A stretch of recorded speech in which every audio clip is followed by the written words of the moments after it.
mi noonu ñu daal dem ci beneen ponk bi monsieur Ndiaye alors par rapport ak kii nu mu tudd sax sortie Mimi Touré def na benn sortie jàpp na ni aussi nekku leen ci temps politique ndax gis nañ seen taxawaay ci wàllum politique bi te xam na ni aussi élection bi ngeen nekk di prononcé wu lu yéeg soogul la ngeen koy prononcé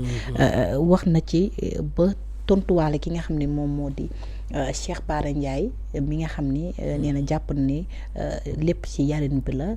tudd na mbir mi yarin ak yeneen nu ñu mel naka nga gisee sorti ki nga xam ne moo di Mimi Touré jëm ci waa Pastef. point yu bëri la bu ci njëkk mooy incohérence Mimi dafay oon nit ñi ci loo xam ne moom dafay digle sangaay mais sanguwul on va defar très simple président de la République dañ ko fal lan la wax je vais me situer au-dessus de cette mêlée. Très bien mu bokk ci benn parti bu ñu tuddee Pastef mu jógee dugg dans la politique dem au fond de cette mêlée créé Diomaye président kan mooy indi politique ci mbir mi ñu ne kan mooy nekk superviseur ñu ne Mimi Touré mu commencé indi affiche di recevoir ay nit këram kan moo nekk dans la politique politicienne. Voilà benn reine qui n'a pas de royaume en fait lu ngeen su ngeen un roi sans royaume c'est-à-dire que qui n'a pas de sujet il n'a pas de parti politique amul dara lu koy supporter. Elle a la prétention de diriger des gens, moi ça me pose un souci réel. Moom moo dugal politique au cœur avec le président de la République. Donc su ñu ci ooyee kay nit ñi mën ko ci tontu léegi problème bi man d'accord naa léegi am na parti c'est bien mais déglu naa wax ji yëpp mais soo ko xoolee gisoo benn acte politique bu ñu posé ñoom Pastef mu ngi defal ay kartam di jaay Pastef mu ngi dem vers des congrès. APR ñu ngi ci seen liggéey moom ci lu mu nekk est-ce que xam nga ko bi nga déglu yëpp ba pare amoo benn vision claire ci lu mu nar a defi. ah jàppale. naka waaw d'accord naa mais xamul ne en fait démb dama ko déglu mais dama rey. yow dañ la toggal cere yàpp yow nga ne da ngay lekk yàpp bi rek ñeex mi sa yoon nekku ci naka ngay féliciter Diomaye ci de féliciter Sonko c'est cocasse dama ko déglu mais dama rey ma ne ñee sont tellement incohérent tellement manque de cohérence yow ngay féliciter Diomaye da ngay jàpp gis-gisam kan moo koy appliquer da ngaa jàpp ni kon da war a féliciter lu jar ko elle l'a fait de manière indirecte par analogie on dit d'accord na plus muy dem muy gën a leer xam nga léegi nag bon problème mooy feeñ nii mii opposant dëgg xam nga ñan la de Pastef waa APR la waa FDR suñ dee nit te muus Mimi mooy seen opposant Sonko mu ngi défendre bilan kii mu ngi défendre bilan président mais sotti seeg def ci la ñoom ñoo bokk Sonko mooy Diomaye mooy Sonko d'accord même séparé nañ ko mais su défendre Sonko su défendre Diomaye ñi défendre Sonko finalement kii gagne mais c'est le pouvoir de Pastef qui est en train de perdre mais l'opposition doit mais bloc moo gënoon bu amee parce que quand même ñaari nit bu ñu jàppoo moo gën kenn dem ak boppam parce que voilà te aussi ñenn ñi jàpp ni nu mu demee ak côté aussi di jàppale Diomaye parce que ay kàddoom yëpp Diomaye la ci tudd laal du ci benn yoon ak premier ministre ay tragam donc si boole Pastef comme si que Pastef mooy adversaire am alors que il n'a pas été virulente envers le Pastef utiliser benn mot terme de grave neen ci affaire politique lañ nekk et qu'on soit d'accord bien que moom elle est spécialiste de la politique politicienne oui mais au fond suñu waxante maa ñu dépasser l'acte là qu'on pose les 300 maires ils sont issus d'où madame pas les raf de Pastef fu ñu ko jëlee APR lañ ko jëlee ak parti bu Amadou Ba waaw ñu ñuy adversaire ñooñu ñoo xamul ban tànk lañ te war taxawee xam nga mooy seen adversaire dëgg-dëgg Mimi naa la ko wax xam nga lu tax nañ ko jël ci ñaari mbir madame léegi nañ jël option bu njëkk bi hypothèse de base day jàppale Diomaye dafay dem élection Pastef day dem élection ñoom ñaa ñu dem deuxième tour ana l'opposition tu vas me dire l'opposition elle est perdante mooy hypothèse bu njëkk nañ supposé que dañuy dem élection tout en sachant qu'on connaît tous l'issue naka lañ mujjee parce que l'appareil de Pastef yaakaaruma Diomaye mën ko basculer mais garaawul léegi nañ dem ba ci biir finalement Diomaye nekkatuma candidat qui gagne encore voilà Pastef nañ dem ci troisième hypothèse bi est-ce que ñi nekk dans l'opposition am doole vous les voyez rejoindre Diomaye président ñaari mbir mooy tax duñ ñëw suñ ñëwee comment ils seront perçus par les gens deuxièmement suñ ñëwee quelle position vont occuper ces gens là yaa ngi fàttaliku mouvement ànd sàmm du sa am sa ànd sàmm jikko yi de mooy le mouvement de Barthélémy Diaz sàmm sa kàddu coalition yaa ngi fàttaliku PUR xam nga PUR en terme d'électorat su demaloon boppam mun na am ñaar ba ñetti député mais xam nga la ma ko ñàkkaloo dugg ci coalition ak des positionnements yaay njëkk ñëw kii mooy ñëwaat donc sa doole va être réduit léegi les gens qui sont forts dans l'opposition est-ce qu'ils vont venir je ne le pense pas et s'ils viennent comment ceci va être apprécié par les Sénégalais nag madame Sénégal lu bees soo ko xoolee amu fi exemple laa lay jox en 2000 bi Abdou Diouf di jàll daanu ñu bëri dañ leen doon jëlee PDS ñuy ñëw de rejoindre le parti socialiste ba ci yaa ngi fàttaliku fa Djiboka entre les deux tours les 12%. dafa yaakaaroon na su demee dina yóbbaale ay nit mais madame l'histoire nous a montré que yow rek nga dem taxul nga yóbbu kenn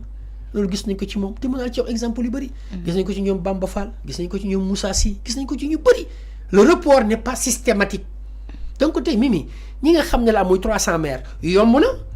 waaye est-ce que ñoom yóbbaale nañ seen waa tund ba yaakaaruma ko foofu la mbir bi nekk. donc qu'est-ce que cela il pèse réellement xaw ma ko te benn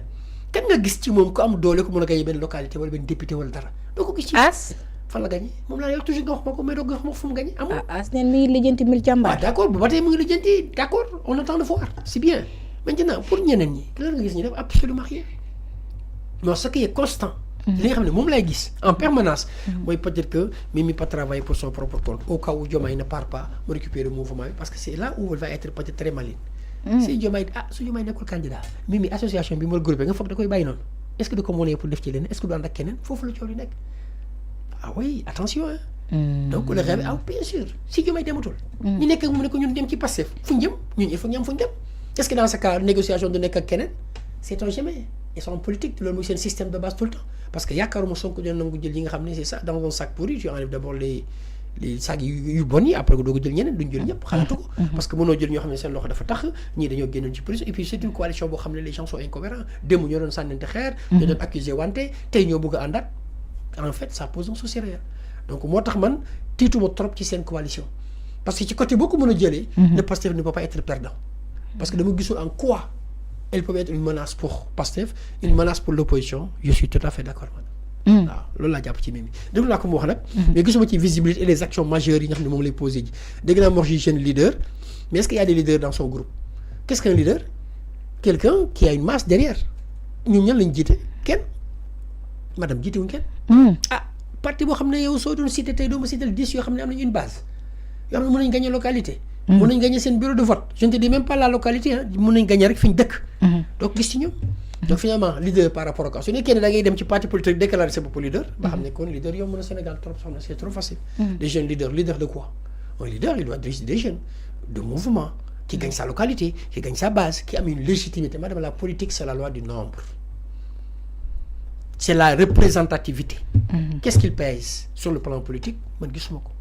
donc c'est des poids légers est-ce que ñoom mënu woon nekk think tank nekk groupe de réflexion pour Diomaye pour man ça peut être une bonne chose yaa gis tey seen coalition boobu suñu nekk laboratoire d'idées di ko jox président Diomaye pour man c'est li gën a ëpp efficacité mais coalition bi aussi est-ce que ci wàllum électorat maanaam élection locale yi di ñëw est-ce que coalition bi ak tur bi mën na dem alors que coalition Diomaye quand même dafa daal di génne loo xam lépp lu jëm ci wàllum politique waxoon na ko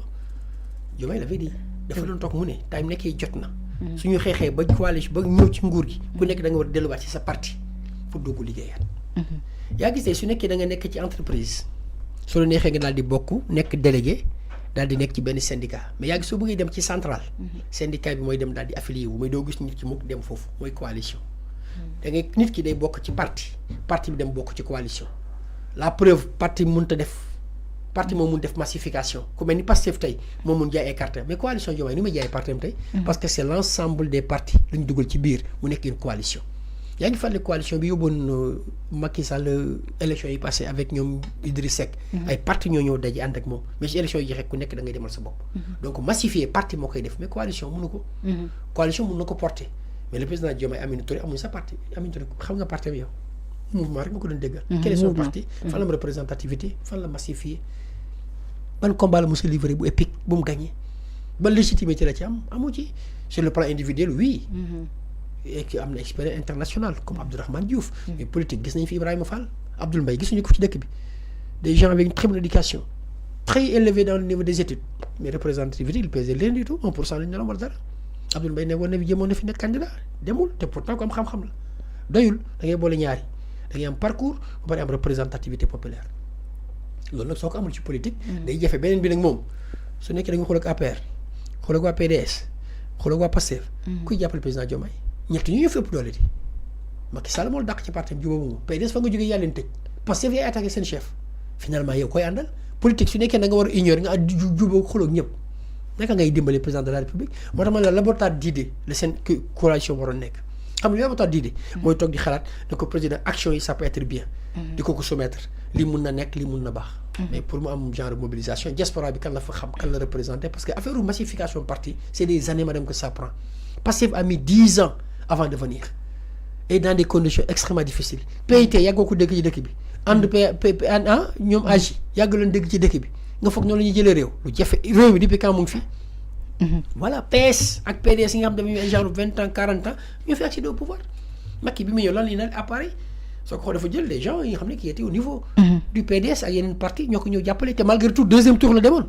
Ablaye Wade bi mu jël réew mi deuxième tour la demoon kenn rek moo fi ñëw premier tour mu daal di jàll avec sa force mais loolu mënoo ko négliger madame depuis que le Sénégal est Sénégal parti bi moo ñëw en moins de 10 ans moom 54% Macky il a fallu bi mu amee 27% gars yi jàppale ko deuxième tour mu jàll Wade même chose 35 yi ma amoon gars yi ñëw jàppale ko deuxième tour mu daal di jàll kenn rek moo ñëw def genre passage en direct muy le Pastef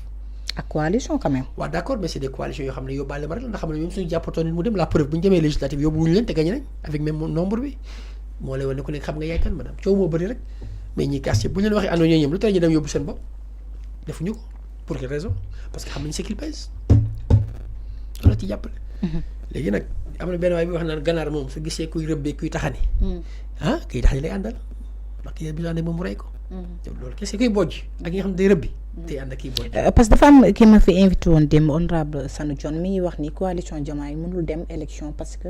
tur Diomaye bi ñu ci dugal bi xanaa ñu wut beneen tur ba nga xam ne mën na dem ci les élections locales yi mais pour tur Diomaye mënul nekk parce que Diomaye quand même waaw parce que logiquement warul nekk parce que yaa ngi fàttali Ablaye Wade bi ñu ko aaye woon turam photom nekkoon ci carte yi ñu doon war a voté xam nga lu mu defoon taxandeer la woon yaa ngi fàttali ko loolu donc parce que moom dafa nekk président de la République et c'est deux corps différents tu ne peux pas être juge et partie assemblée mooy voter les lois wala soo xoolee Macky doon dugg ci campagne bi day jàpp njàmburam donc président Diomaye aussi su nekkoon dañuy dem peut-être ci élection yi mën na nekk c'est une possibilité ñu changer tour mais tour kan lañ ko yóbbu peut-être une coalition Mimi moom laa lay wax attention mën na nekk pour le moment elle ne travaille pas peut-être pour rien te xam na sax politique la soxna si ñoom loolu lañ gëm seen biir su lay demul ñu ngi def seen plan B kese ngay gis ndax ku nekk dafay ñëw pas par conviction mais par opportunisme lay ñëw lan laa fi mën a am lu mu fi mën a jëlee ñoom noonu la ñuy raisonner en ces termes là lu ñu ma mën a jox lan moo fa am mais ñi da nga war a ñëw ci mbir ndax conviction mais mënoo yeewu rek ne maa ngi dem ci coalition bi indaale say bagages loolu logiqueul da ngay nekk ci mbir nangu ci sonn mu jaral la xeex jaral la lépp dinaa ci yàlla loolu nag mooy am solo détermination boobu nag moom mooy def la différence en général détermination boobu doo ko gis lu dul ci nga xam ne mooy beneen camp bi beneen camp bi c'est plus par opportunisme que la preuve bi mu ko déglu démb yow j'étais tellement curieux d'entendre ces arguments dama ree après ma ne bon écoute c'est bien kii dafa bëgg a lekk ci ñeex mais ñeneen yàpp bi intéressé ko bon finalement dama ree mënoo bëgg tagg Sonko tagg Diomaye te doo wax ak Sonko mënul nekk soxna si ça pose un problème soxna si nga ne damay parler de la traite négrière mais je ne parle pas de l'africain ça pose un problème mënuloo bëgg wax ci Diomaye te doo jaar ci Sonko mi nga xam ne moom mooy matérialiser gis-gisu président de la République mënul nekk li ma koy xaar ci moom mooy lu mel noonu jël position ferme taxaw ci wax ci malheureusement il passe tout le temps à côté wax na après je pense que même la qualité sonore laissée à désirer après il s'est repris même en info du soir sur TFM pour waxaat mais ci lu wax yëpp gisuma loo xam ne garaaw na trop il a répondu en fait sëñ Bara daf ñu dimbale ndax Cheikh Bara li mu wax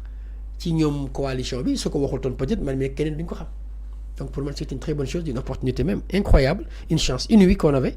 d'avoir Cheikh Bara mu taxaw taxawaay bi mu am peut-être lu bëri sax bu ñu wax ñu mën a nduur ci ñoom la bokk ñu bëri gëmuñu ko woon pourtant te pourtant soo ko xoolee ba ci biir gis nañ ni finalement da nga jàpp ne muy mun si ñoom la bokk lii muy wane mooy lan mooy mu ndur ko rek moo togg nekk seen chargé de com moo ñu doon wax li am Diomaye heure bi lay ñëw lii mooy wax loolu bés ba sauf que benn rek la juum mooy wane léppay leer te dara leerul ndax amit wax na ko démb am na ñu nekk ci biir Pastef ñu nekk ci ñun kon donc ba tey équation la doon naa bëgg ñu gis ko comme keroog bi ñu apte ootee ni ñu gisee nit ñi waaw loolu moo waroon loolu moo am yoon mais sooy def mais loolu aussi